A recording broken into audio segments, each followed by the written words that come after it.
Namaste and welcome to this exciting episode of Sattology Debunking Mythology. Sat means truth, Logos means a study or science, Sattology means a science of truth or study of truth. Opposite of that is mythology. Myth means a lie, fake lie, imagination. Mythology means a study or science of fake lie, imagination. I have a very, very famous guest you can see virtually on Indian televisions and also in many American conferences. And his views are structured around deep research. And he is a PhD from American Hindu University, Hindu University of America, and also written many books on social service organizations, very prominent one, RSS, Rashtriya Swayam Sevak Sangh. So without delay, let us welcome Shri Dr. Ratan Sharda. Namaskar. Namaskar. Namaskar. थोड़ा आपसे मैं I'm very comfortable with you, so I'm going to be a little more relaxed.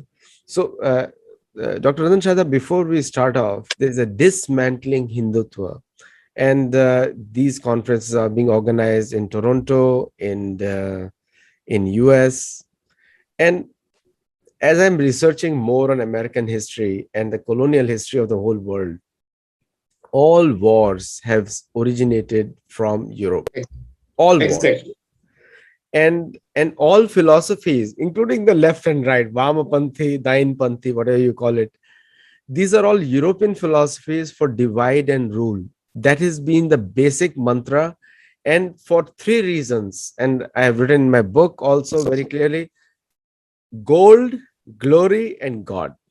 And for these three reasons, they have always reigned the campaigns to occupy other people's land. Do you think dismantling Hindutva is originating from the jealousy of Hindus, inferiority complex against Hindus, or the non-assertiveness of Hindus also? All three. See, thanks for calling me, Aditya. First of all, let us understand what is the difference between the Hindutva thought or Hindu dharma or essence of Hindu vis-a-vis the Abrahamic faiths or Christianism and Islamism. I deliberately use the word because if there is no Hinduism, it's a philosophy, it's not a closed ideology. While Christianism and Islamism and Marxism, they are all close frameworks and close ideologies. What is common between them? They are all exclusivist. You are either with them or you are against them. You are either a believer or you are a non-believer. So either you believe in the book or you don't believe in the book. So either you are a fallen or sinful person or kafir or you are a believer. From this starts all the struggle.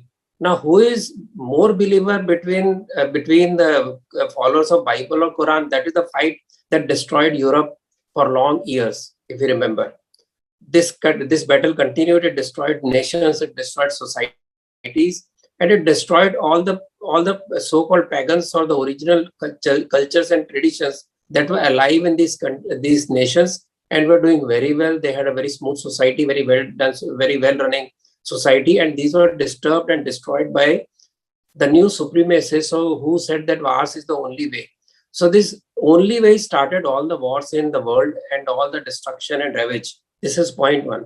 Compared to that, Hindus who traveled all over the world, who traded with the world all over, whose symbols, whose images, whose murtis can be found anywhere from Mexico to China, to Vietnam, to Cambodia, to India, to Kandahar, Afghanistan, everywhere. So across the world, you will find Indians have traded, including Arab countries, for thousands of years. But they never imposed their thoughts on the local people. They went with the belief system of Hindus or they carried on with their religion. This is the only reason why the Hindu, wherever Hindu kings ruled, let us say the entire Southeast Asia, they are loved, they are not hated. While in case of colonial powers, they are all hated. Now, next point is that it is a system which is plural, which believes that your way is good and my way is good, but your way is also good. So it is not either me or you, it is me as well as you. It also says that ekam sat vipra bahudha vadanti, that same truth can be spoken by different people in different ways. And it says vasudhaiva kutumbakam, we are one family. Having said this, Hindus are also able to protect their land, their religion, their dharma for hundreds of years despite continuous invasions. No other nation, no other country could survive the onslaught either of Christianism or Islamism because they were finished, some finished in years, some finished in decades, but none of them survived. In India, despite continuous 500 years of Islamic invasion through Turks or through Mongols and the British for 200 years, the society survived, the civilization survived. So there is something innate which roots you to the base. And then if you look at the way you look at the nature, we worship nature because we can thrive only if the nature thrives. In case of either Islam or Christianity, they have an issue because God said, I am sending you to the earth to enjoy the fruits. So they can destroy anything because they are most superior in the world. While we say that not only human being, animals, creatures, plants, they also are part of the nature and we must respect them. So the respect and worship doesn't come from superstition. It comes from deep faith that we have to live together. We have to cooperate with each other. That is the only way we can survive. So this is the basic difference which you must realize. Further, we talk of karma, which is now more or less agreed by most of the societies, even American societies, that karma is something which really balances a man's nature. So your decisions, your actions decide what will come to you or what will disturb you. It is not somebody sitting in the heavens who will decide your fate. You decide your fate. You can change your karma. You can change your life, this life as well as the next life. While in the other's case, it is you might do anything. Your decision will be at the judgment day और at the day of judgment और जिसको कहते हैं उनका जो मुस्लिम जो भी उसको कहते हैं डे ऑफ द जजमेंट को so that day of judgment is when you will your account will be open and settled in our case there may be Quranic stories but basically we say that you are responsible for your actions. You are not fatalist. Somehow it has been told to us that Hindus are fatalists. That's not true. It was misinterpretation. With this kind of philosophy, which is good for the world, which means that if you have to survive, we have to respect nature, live with nature, and also respect everybody's viewpoint and accommodate and respect each other. This is the basic difference, which is now fight is between the civilizations of this nature, whether Buddhist, Hindu, and on the other side, we have the people who have the same ideas, though they may fight each other today, but basically when they are looking at the Hindus or Hindu Dharma, they are not able to understand because the ground itself is different. You can reach God, you can have your moksha without a middleman, without a guru, without any book. But you can also go to the book, you can also go through the guru and still attain salvation or moksha. Salvation I'm using because Western people use it. But in case of Christianism and Islamism, you must go by the book. You must agree with every story given in the book. You must agree that it was a immaculate conception. You must agree that Prophet was handed over the Quran through the skies, through the heavens. But in Hindus, you can follow karma. You can reach your moksha, even if you don't believe in Krishna and Ram as born in Ayodhya and Mathura. So with this kind of open system where you can start your own thinking, I'm not even getting into science. It is the only dharma, only religion, belief system which has not clashed with science. It has lived with science. More and more science, more and more discovery, more it comes closer to Hindu Dharma. It's science, it's knowledge system. As more and more details are found, they are found more close to Hinduism. We don't have to twist ourselves around to say that Earth was not 6,000 years old, that Earth was not flat, that sun was running around Earth, etc. So this scientific nature of dharma is what is disturbing these people who are out with a supremacist ideology. So they find it very difficult that the entire world has been conquered by either communism or Islamism or Christianism, but Hindus survive, Hindus thrive despite all this. This is how the narrative is disturbing them. This is why you are talking of dismantling Hindutva, essence of Hindu, because it is something they cannot digest, and this is something they have not been able to adjust to. So this is one thing. If you look at the topics of that dismantling Hindutva, I wrote an article where I discuss each and every point. If you have time, I can talk about that. Yes, please. Okay. So the first is, what is global Hindutva? So basically, they are trying to equate it with Islamic Ummah. In case of Hindutva, there is no There is no ummah in the sense of brotherhood that I will claim brotherhood and I will still fight with each other. Everybody is independent to follow its own association, its own society, its own religion.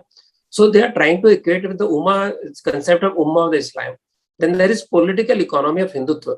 Very surprisingly, if you go to any philosopher of Hindu economy, whether it's Shri Guruji of RSS or Dattopant Thengdi, who established Bharatiya Mazdoor Sangh, or Deen Dayal Upadhyay, who was founder of Bharatiya Jansangh, today Bharatiya Janata Party, who talked of integral humanism, it is closest to a left economic view rather than right economic view. Only difference is that we don't believe in state control, believe in individual liberty, individual property rights, and smallest person can live his own life.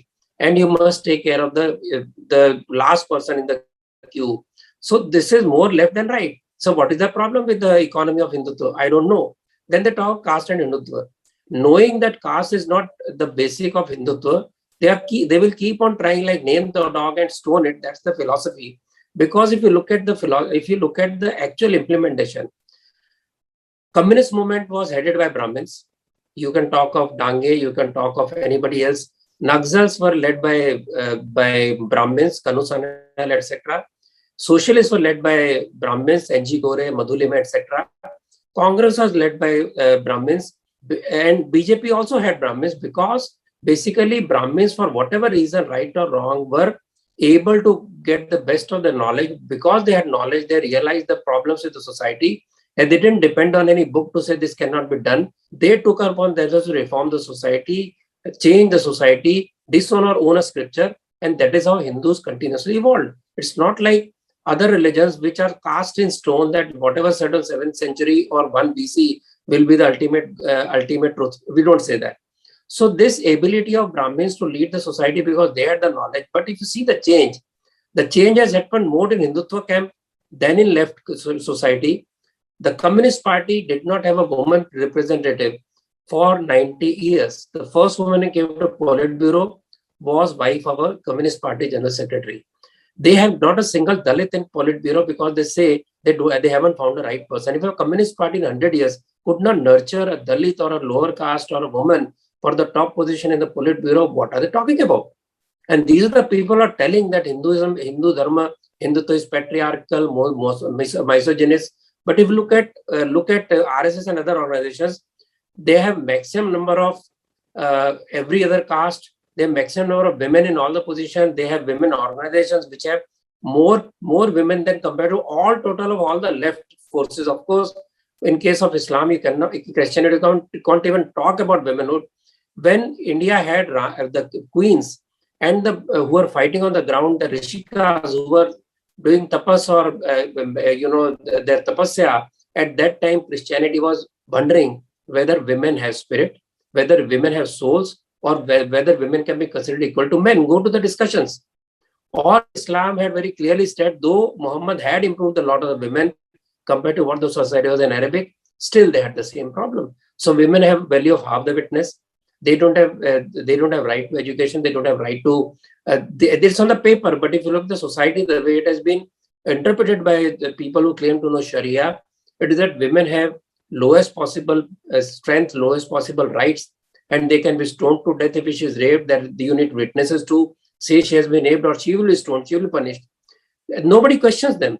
Christians burned women because they were doing local indigenous cure. They were called witches, and thousands of women were burnt on the stake or killed in various ways. Nobody talks about them. So you can talk about feminism of 5,000 years of India and compare with today's women in India, but you cannot talk about practices which are still prevalent. Nobody questions them. So what do you mean by dismantling Hindutva? Because basically they cannot question any other faith. Now coming to next point was gender and sexual politics. I had already talked about women rights. Let me talk of gender. Christianity and Islam and their friends, communists today, who are befriending them, these two faiths do not consider homosexuality as crime. The punishment in Islam is death. In Christianity, the punishment is very tough. Only Hindu Dharma said that it is a minor deviation. It can be due to birth also, and there is no need to criminalize it. There is no need to punish them. And they had good position in the society in various places. they were respected. So that is the situation of transsexuals. And in India, LGBT rights were restored, criminality was removed by the Hindutva government, as they call it, or BJP, and RSS supported it. So again, their entire assumption is wrong. Contours of the nation. This is definitely the point of contention. We believe we were not found by British. We don't believe in nation state that was defined 300 years back or 250 years back. We believe in the Rashtra as defined in our Vedas way back in 6,000 years back, when 72 times they have used the word Rashtra. They use the word Janapad Samitis. So it means that we had direct democracy way back since last thousands of years. We know in Gupta Empire also, there were Janapadas in Bihar, or the Pataliputra entire empire. So we had democracy before any of them even gave right to women to vote. So if this is the situation, what are they talking about? And we believe we are a cultural nation. We don't have a sense of nation state. Our nation doesn't get destroyed when the king gets destroyed. We can have many kings, but we can have one cultural nation which has been defined in Vedas, Puranas. It has been defined by Chanakya. It has been defined by even Kalidasa. So if Chanakya or if Shankaracharya also, so all of them have defined the geographical boundaries of the nation, the common cultural roots, which may differ in manifestation. They have the same roots and same belief system and manifested differently. Then they talk of Hindutva and healthcare. I'm very surprised. Do they want to say that Ayurveda is discriminatory, Ayurveda is Brahminical, and are they going to canvas for the multinational pharma lobby to somehow destroy the credibility of Ayurveda system and yoga? What do they want to know? I do not know. And in India, if we survived COVID, major credit had to be given for preventive medicines that Ayurveda produced, whether they believe it or not, they agree or not. Then they talk of Hinduism and Hindutva. This is totally irrational division. They want to somehow confuse people. Hindutva is nothing but essence of Hinduism. Actually, Hinduism as that word is wrong because we are not an ideology. So Hindu Dharma, the Hinduness, the common character is this. Talk will not allow me to go in detail. So that is where, again, this is just creating confusion. Then they talk of Islamophobia, white supremacy, and Hindutva. Now tell me, they decide to hold a webinar on 9th, 10th, 11th, sorry, 10, 8th, 9th, 9th, 10th, 11th. Now, what is the 9th? It is the day when Swami Vivekananda explained to the world that we are the dharma, we are the religion who has given asylum to everybody, who respects all religions, not just tolerates them, who said that this fight in the name of religion, in the name of bigotry, where people have fought all over the world and destroyed civilizations, is not something that we agree with. On the same day, we had same Islamists, some of whom have become now ministers in Afghanistan. They are called very good people. These are the people who destroyed 2 world towers in USA, created mayhem, and changed the face of the earth totally. So on that very day, you are holding a seminar which doesn't talk of Islamic totalitarianism, Islamic violence. They are talking of Hindutva, dismantling Hindutva. What do they mean? They declared the webinar on the day Taliban took over Afghanistan, where minorities have no place. From 700,000 minority population, it went down to 700, Hindus and Sikhs. They were also brought to India, so it is clear there is no Dharmic people left there. Hazaras are being persecuted, killed even today, just as Kurds have been killed by Turkey. If this is a scenario, then what kind of dismantling we are talking about?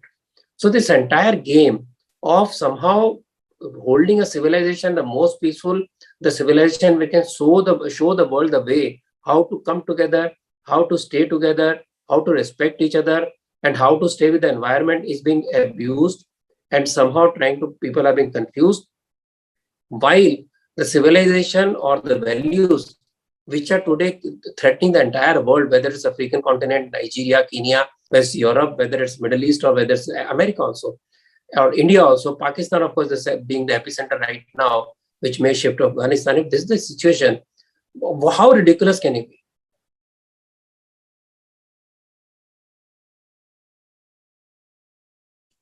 You are there? The US is enraged on the critical race theory. Now, where the critical race theory is targeting the white supremacists over the Americans. They're very enraged. But the same people who support critical race theory, they are organizing same thought process, are organizing this dismantling Hindutva. Do you see it's a parallel? So like critical race theory is against the white supremacists, and dismantling Hindutva is against the Hindus. So is it like they're drawing parallels between the European whites, colonizers who colonized America, with the Hindus, and Hindus are the natives of this land, are natives, like they are the, what happened to natives in America is very, very shameful. I totally, but do you, Aditya, the same thing happened to Hindus.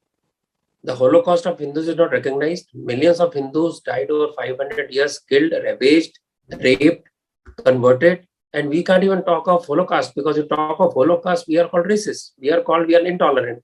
But we talk of the Holocaust of Jews, which is we cannot say in any way it's less gruesome. But why the Hindu Holocaust is not recognized?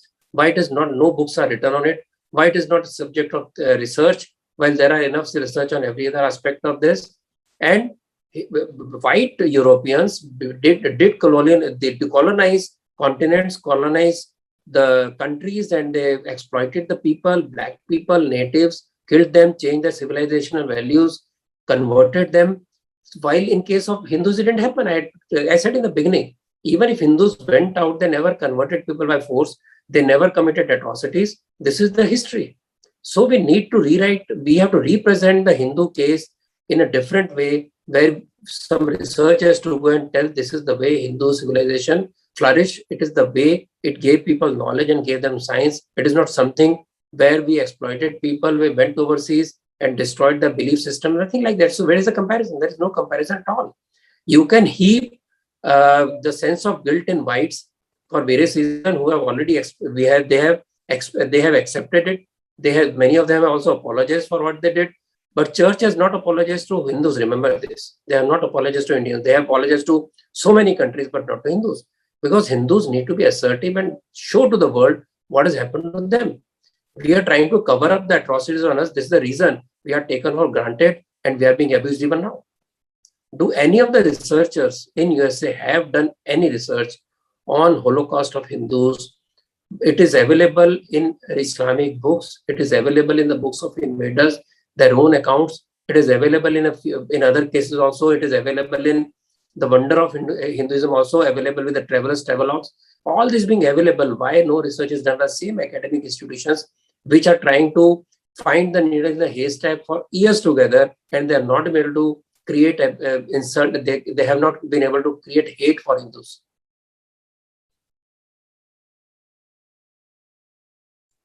so the critical race theory and the dismantling Hindutva, what are the parallels according to you?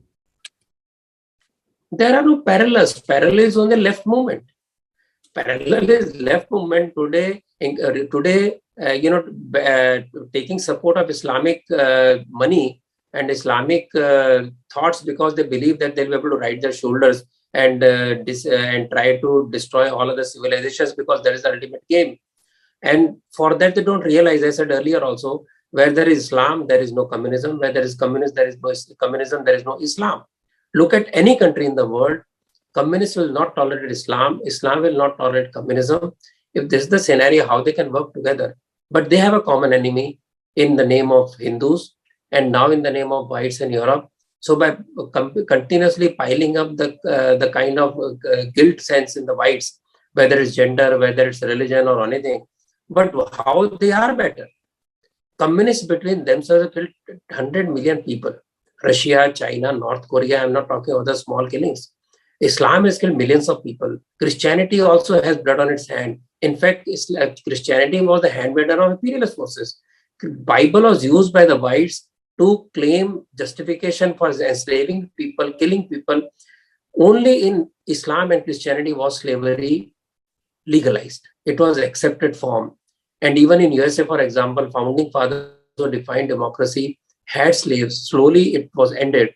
But in India, there was no sense of slavery. It was never justified. It was not part of scriptures. It was not justified by using a religion.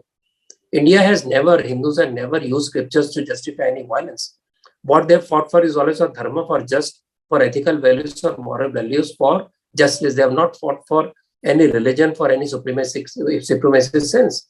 So all of them have blood on their hand. They are choosing one enemy at a time and finally trying to destroy civilizations.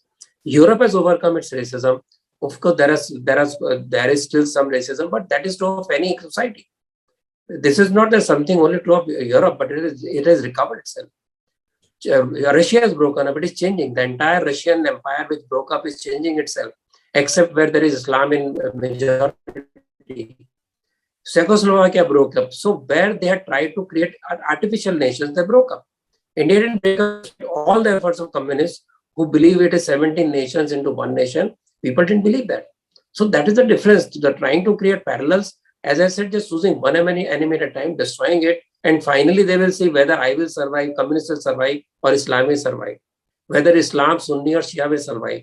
So this is the fight. We are just what you can collateral damage. Nationalism is bad, patriotism is good. That's a new American mantra. And we all know, if you know English, they both mean the same thing. But there's a deeper meaning to that. American First Nations, then they become Six Nations. I'm talking about Native Americans. They're called First Nation, Six Nation, Yeah. Iroquois tribe, Mingo tribe. All these were different nations combined. So democracy was invented in America. So when the European settlers became larger in numbers, wherever they became larger in numbers and they had enough military to protect, they started expanding westwards from northeast to southwest. That was the campaign raised. And inch by inch, and there was a famous saying, inch by inch, it's a cinch. Yard by yard is too hard. That was a mantra used. So the frontiers were expanded to conquer America. So when they say nationalism is bad, and now which has become the global left cry now. So India is the country, is a democracy has been misused significantly. If India were to use a true sense of democracy, then nobody else will have voting rights.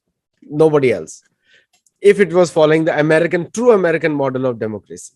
But in India, we have seen that India has included dharma in democracy, like it's a true Loktantra, where the minorities have got more rights than the majority of the population, and which we Not only that, India is the only country, as soon as it became free, it gave equal rights to women. Immediately, voting rights to women. It gave immediate positive reservation, positive discrimination for SC, ST, scheduled caste, scheduled tribe, who had been oppressed for many years. In fact, tribes were oppressed more by British than anybody else. In which country, in which constitution were the women given right immediately, whether British or whether American? Or where did they give immediate rights to blacks or to natives? There's stark difference. So the point is, the attack is against the only is against the non-Abrahamic faiths wherever you go. They failed in Yes. Vietnam, failed in Cambodia, failed in Thailand, failed in some other countries also in the Southeast Asia. But in India, See, they have communists have succeeded only in nationalist countries. Vietnam has survived, it has thrived, it is a communist country. Strongly nationalist. You go and talk to them, strongly national. If you go to China, they are strongly nationalist. Communist Party is a way of governance. It is not the spirit of China. China is strongly nationalist. Communist. This Vietnam is nationalist. If you consider all these cases, where a few cases where communists have survived, it is a nationalist feeling. Only that has survived. Even Russia had to go back to nationalism to survive. So this is the scenario. What kind of anti-nationalism these communists are talking about? to save Hindus, and which is the only peaceful culture in the whole world. Uh, do you think there is a modification needed in the Indian democratic structure? Why do you need to change the Indian democratic system? This fight is for the intellectual. It is an intellectual battle. It's not a battle between the democratic system of India or USA. If you consider Indian democratic model, it is anyway much better to what USA is doing.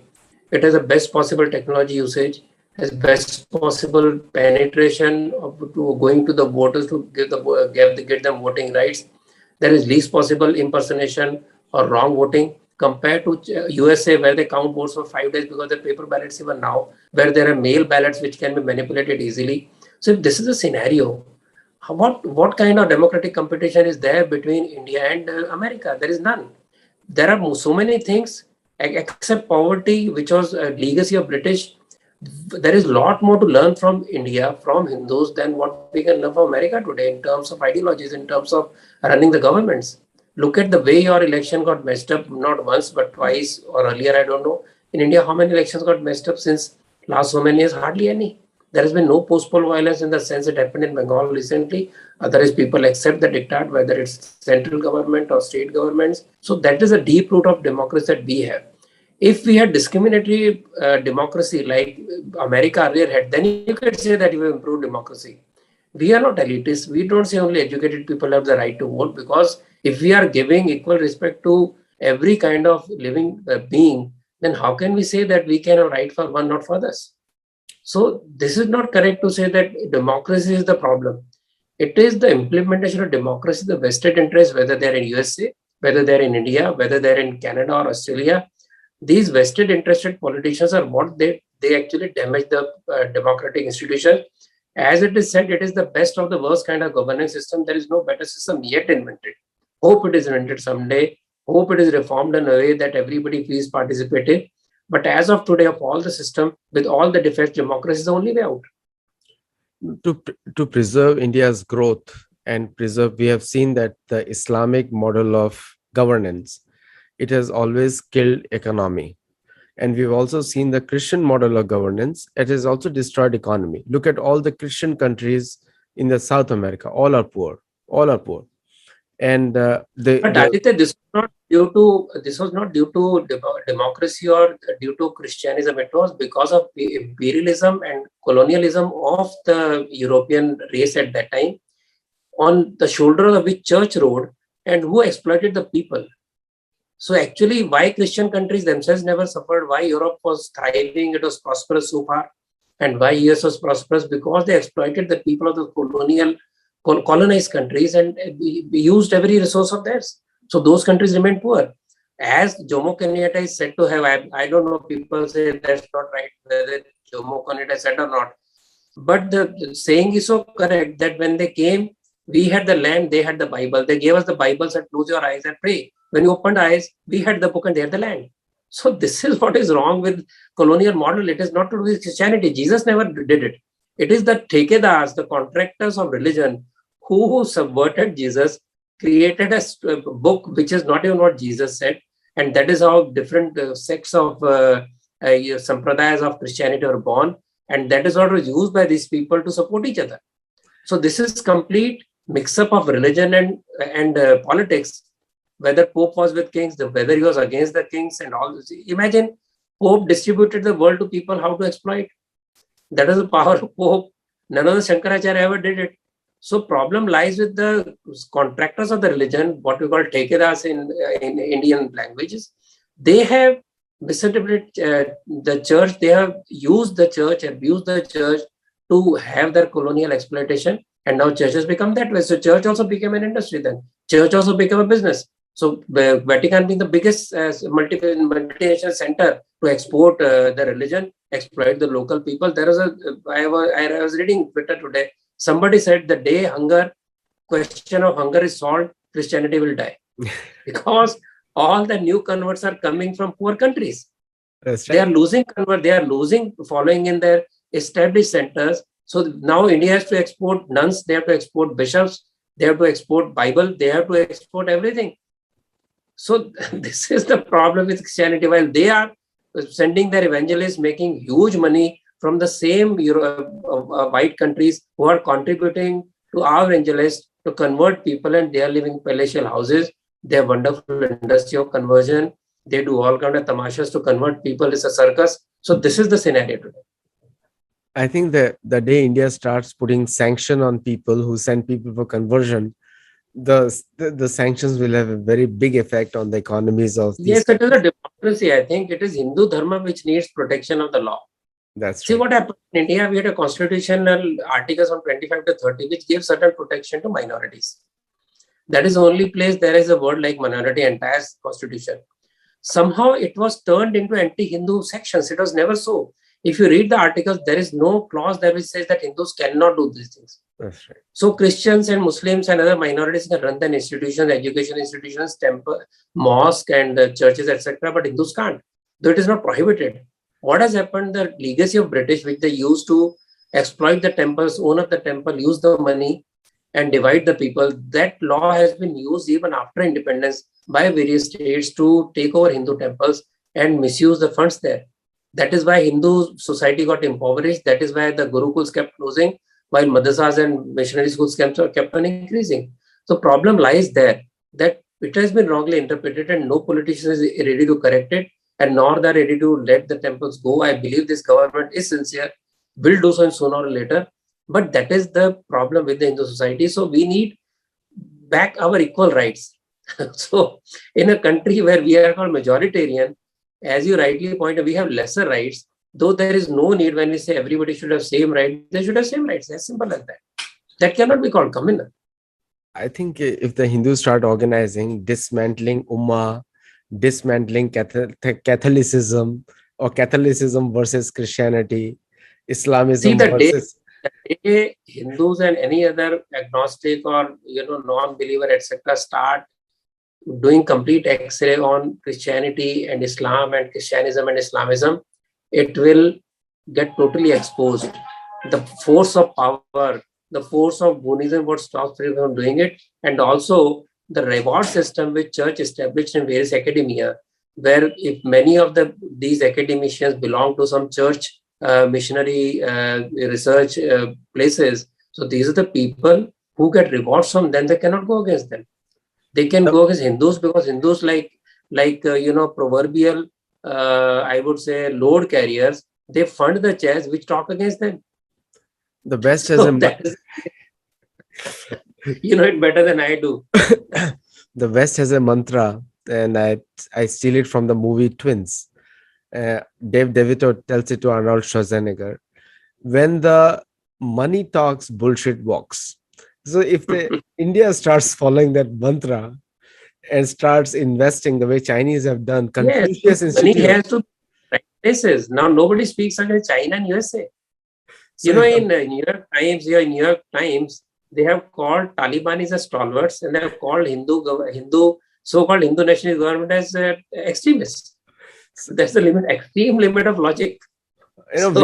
We should inspire USA from Americans, from left Americans. You have to protect USA from this combination of Islamism and Christianism and communism.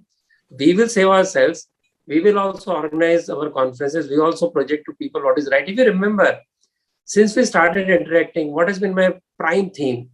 That Indians in America must stop worrying about India, must start worrying about their presentation in America, in academia, and in the society. The day they start asserting their identity, their plus points, project them, we'll have a wonderful civilization both for America, for Indians. This is what Sattology is doing. We are in so many universities, and we are part of the regular folks, and they don't like me sometimes, and they love me also because I'm part of the left also, and I'm part of the right also. So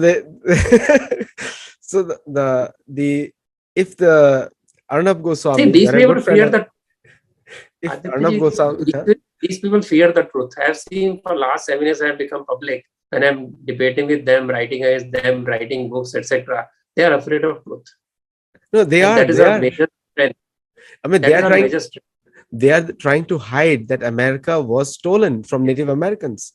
And USA itself is a stolen territory. The whole thing is occupied territory. Like we call Pakistan occupied Kashmir, it is the British occupied America, USA.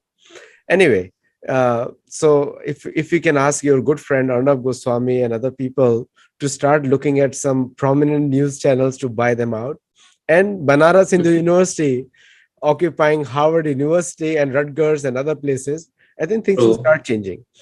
Ratanji, thank you for this frank discussion. We are so forgiving that the ICCR of India, Indian International Cultural Center of India, has signed an agreement just last week at the university. We are so tolerant. What to speak of? See, the assertiveness is missing, and I think people like you and others who are speaking, and it's not a serious matter for us because after all, we know the mantra of America, the money talks, bullshit walks. And if we know this mantra, Chinese have used it so well. No, see, actually, Aditya, I believe Americans, despite all the air of being very smart and very sharp, they're basically not bad at all. They're good people. They believe in democracy. They believe in rights. Only thing is that leaders use democracy as a tool to exploit the world, to destroy the various democracies and support the totalitarian regimes. That is the tragedy. So America needs better political parties, and Americans need better political representation not to be hijacked by the extremists on the right, whether Christian or whether Islam. They need moderation. That is what America stood about. It stood about giving courage to everybody who wants to who has an idea, who wants to grow. And that was the beauty of America. The day they start going politically correct, they will lose their shine, because political correctness kills every kind of initiative, every kind of innovation. And that is what is happening today. And that is the worrisome part. No, see the point is, we'll come to the end of the show. The point is that the Americans, I've lived with Americans, I live with them. They're wonderful people. When we talk about in these shows, we talk about the colonial America, the academics, and the political establishment, and also the military establishment. All three work in tandem. And America, the military, is the ultimate arm of governance, and you can see that everywhere else. Civilians, even the European settlers before, they were innocent, they were brought in. They were the herds of people who were told, yes, go west or conquer, expand the frontiers. So it's never been the people, it's always been the politicians and the powers who are working on the agenda of the church as well as other religious institutions, including Islam. So that's been the whole point. Would you like to add anything and before we end the show? So thank you. Namaste and thank you, and keep watching. Share Thank it you. widely. Thank you.